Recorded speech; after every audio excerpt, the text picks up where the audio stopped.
Boa tarde, pessoal. Eu tirei o som aqui pra fora. O que que acontece?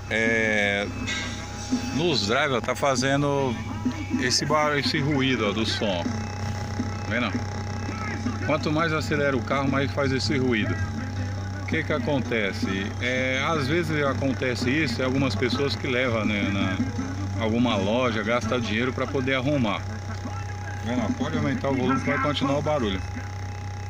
Estamos baixando o volume todinho, ó.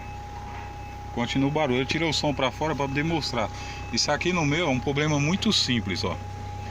Simplesmente só o aterramento do carro. Tem cara que fala, não, trocar os cabos RCA, ver se é isso, trocar o modo, levar o som para testar. Não, eu comecei por aqui e já foi de primeira no problema, ó.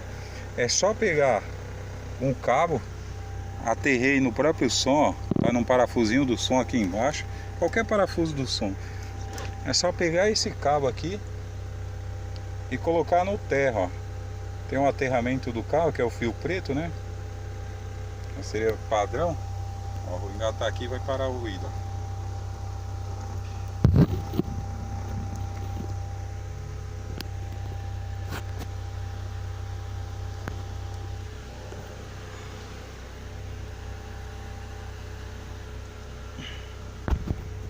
Tá vendo? Pegar um fio, engatar colocar na lata do som. Pode ser DVD, qualquer aparelho, toca CD simples. E pegar e ligar no terra do carro, o fio preto aqui, ó. Pronto, acaba o ruído, ó. Tem mais ruído nenhum. Sacode, velho! Tem que rasgar, porra, escravido para. Tá vendo? Acabou o ruído.